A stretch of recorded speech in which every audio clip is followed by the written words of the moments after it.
Have you had one of those moments when you completely lost it?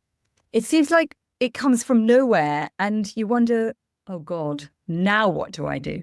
So today we're talking about those moments when the stress builds up and we snap. Maybe it was after a long day. Maybe your child was pushing every button. Or maybe, like in my case, you also felt judged and it was just too much. And please know that I'm a parenting coach, but also I'm human. So here's a memory that really sticks with my mind. It was at the end of the long day. My mother-in-law had been to stay, which was always a little stressful in itself. I got my 4 kids into the bath and they just started to become wild. They were shouting at the tops of their voices. They wouldn't listen. They wouldn't do anything I said. They were pushing water out of the bath. At that point, my husband walked in and he asked me, why can't you keep them quiet?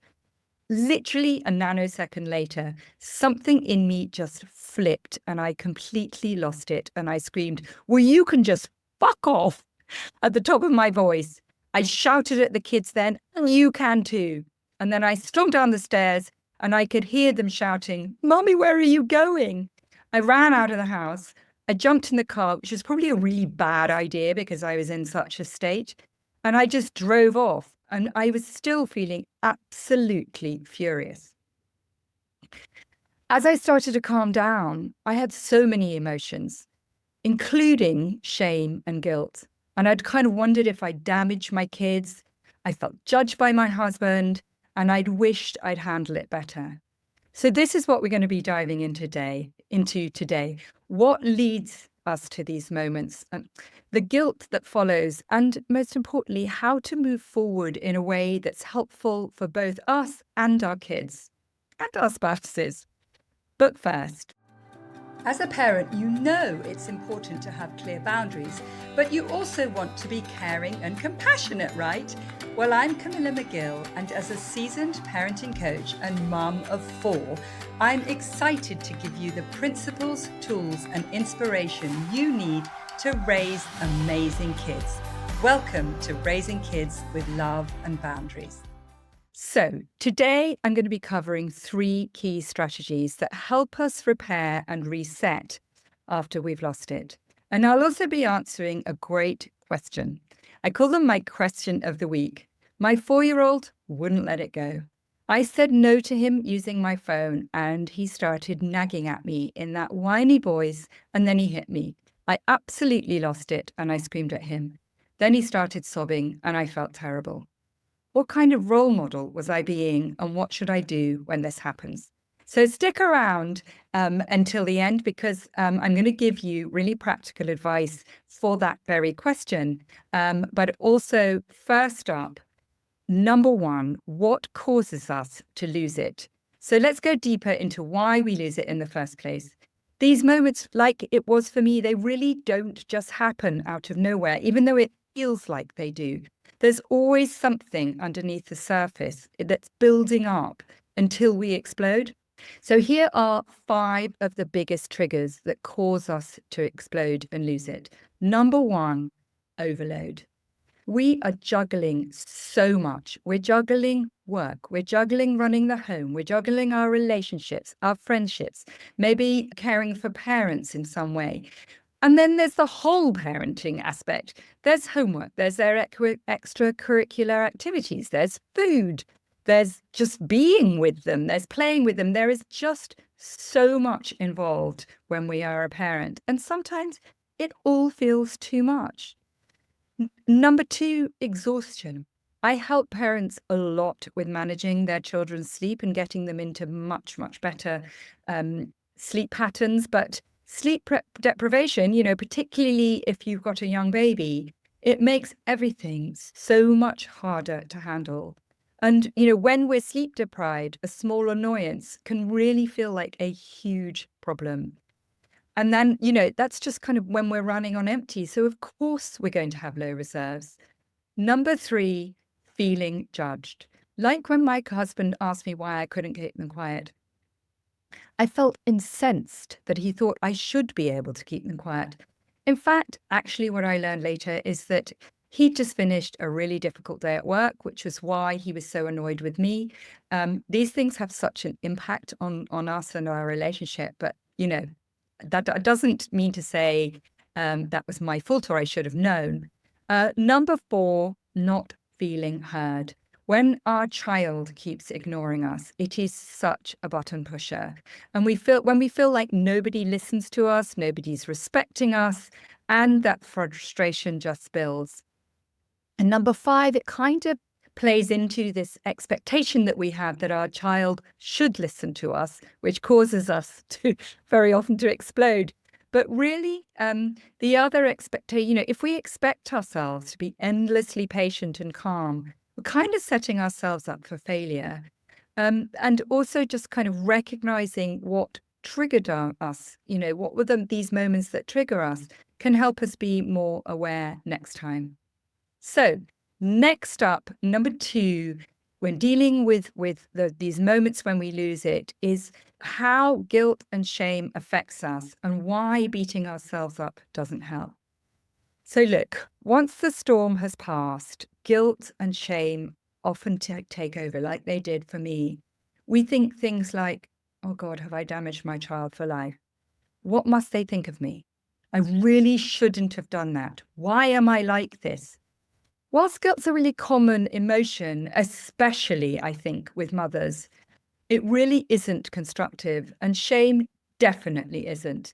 It's our brain's way of saying, I care about being a good parent. But if we stay stuck in guilt and shame, we really don't learn or improve. In fact, we just feel worse. And here's the problem with beating ourselves up. It keeps us in this negative spiral, and then we're kind of potentially more likely to lose it again when we are in this negative spiral. And we also usually internalize the shame with that self-criticism, rather than using it as a chance to show our child how to handle mistakes with that self-compassion. I mean, I'm really big on being compassionate to our children and also being compassionate to ourselves. And, if we're not showing ourselves self-compassion, it really does get in the way of us taking action to change things for the future. So instead of dwelling on the mistake, the goal is to acknowledge and repair and reset it, which brings us really nicely to my last point, which has 3 key strategies. So the third point is, when we lose it, is how to repair and reset. So strategy number 1. And remember, if you're liking this podcast, hit follow. If you're liking this, hit follow or subscribe so that you get to hear more of this. Number 1, acknowledge our own emotions. So we've got to recognize what triggered us, the stress, the exhaustion, the pressure. And instead of thinking I'm a terrible mum, we can reframe it as I was overwhelmed and I overreacted. That's human. We can name the feelings. I felt really frustrated. I felt out of control. I felt judged.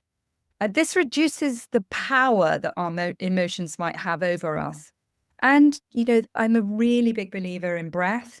So maybe we just need to take a breath and pause. And even if the moment has already passed, just slowing down can help us shift our mindset.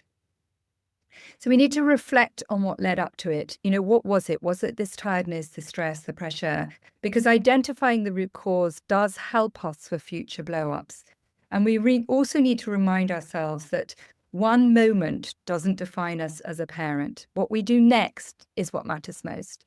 Number 2, repair with our child. So if we've lost it, we can still repair.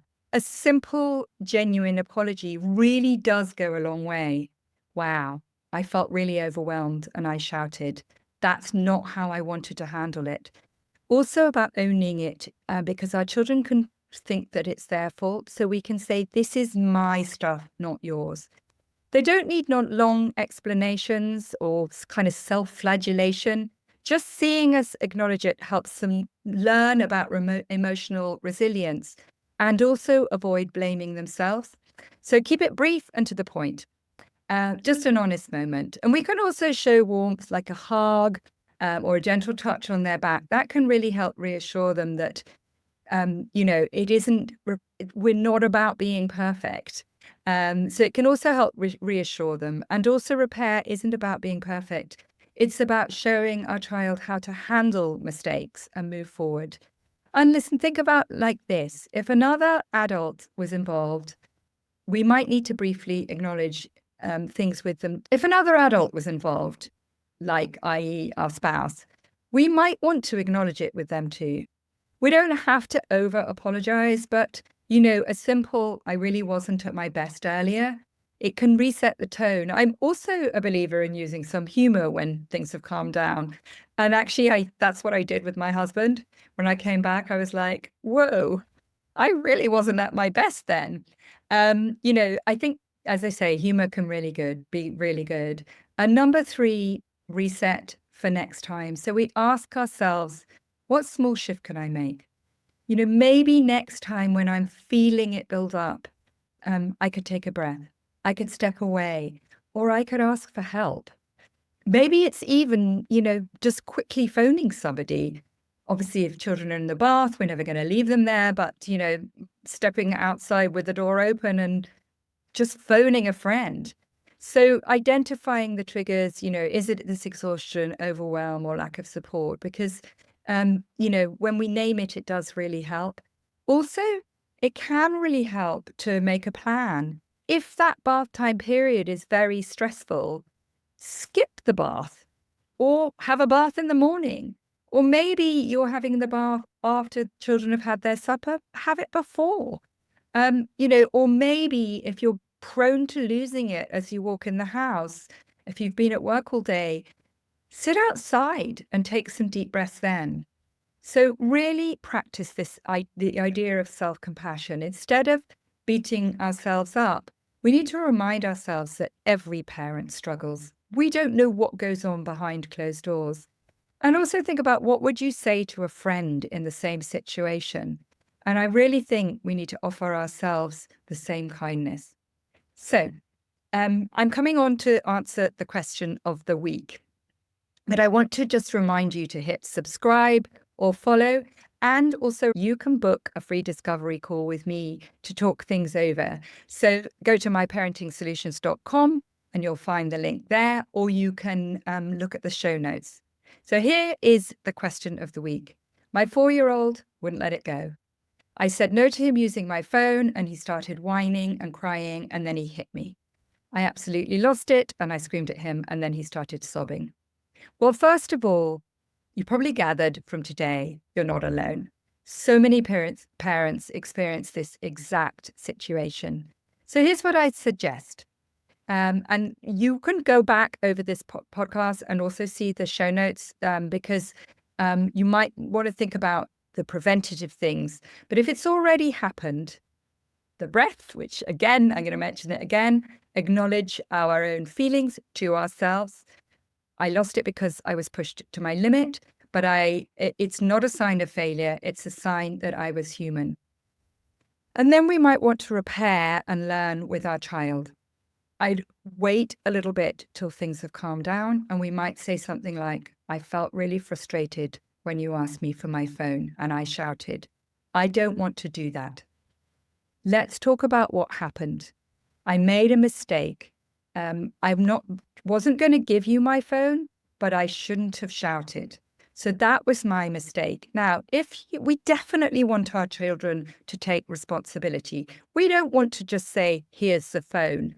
That's not the solution to this, but we want them to learn, obviously, not to hit and not to nag at us. But how we go about that is going to make all the difference. So we might at this point say, what was your mistake?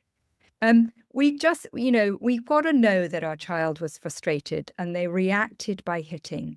Maybe this is still something that they need to learn how to handle differently. And we can say something like, it's really okay to be upset. It's not okay to hit me. So next time, how might you be able to tell me with words? And we could even practice that. Because the best kind of practice that we can do with our children is not when they are in the middle of that frustration. So, it's like that muscle. So we can practice him asking and us saying no and then being able to accept it. Because I'm really not saying that if they ask us in a nice voice without hitting us, that we're definitely going to say yes to things. We're not. I also feel like that some of these issues come about because we don't have clear boundaries. Things like phones and screens are terribly addictive. So I'd really recommend that you don't willy-nilly give your kid your phone, because when we do, they just don't know where they stand. And, there will be times when we can, and there are times when we can't. So actually, I would say really minimize how much time they spend on a phone, but also have some boundaries around screens, full stop. But, there will be other times when they're nagging, and it might be unexpectedly. And you might find you've got a child that really struggles with the no. So we might try giving them a choice. Perhaps they've really nagged for ice cream and it's just before supper. You could say something like, you can have a piece of fruit or a cracker, but ice cream isn't an option right now. If they start escalating, remind yourself, this is his struggle, not mine. And my role is to help my child cope with the emotion, not to give in to the tantrum. So I can stay calm. We could say to ourselves, look, I really know this isn't always easy. So again, please do reach out to me and book a discovery call. And also on my website, myparentingsolutions.com, there's lots of free resources, and see the show notes. So to wrap up for today, remember this: every parent loses it sometimes, but one moment doesn't define us. And just to go over what we covered what causes us to lose it, that losing our temper doesn't come out of nowhere. We're often triggered by this sense of overload as a parent. Number two, how guilt affects us and why beating ourselves up doesn't help. Because when the guilt steps in, we can often get stuck in the guilt and lead us to a cycle of shame, which makes it harder to make real changes. And number three was about repairing and resetting, that moving forward, acknowledging what happened, repairing the relationship with your child, and setting ourselves up to handle things differently next time. So I hope that you've enjoyed today. Again, that Discoveries Call is always there for you. Please subscribe and recommend the podcast to your friends. And also give me a review if you can. That would be great. So thank you for listening to Raising Kids with Love and Boundaries with me, Camilla McGill. And I'll see you in the next episode, where I'm talking to the lovely mum, Katie, who's having a really hard time with her little boy, her 3-year-old, who is very prone to hitting out. So we're going to be talking about how to manage it when our kids get very emotionally dysregulated. Thank you so much for listening.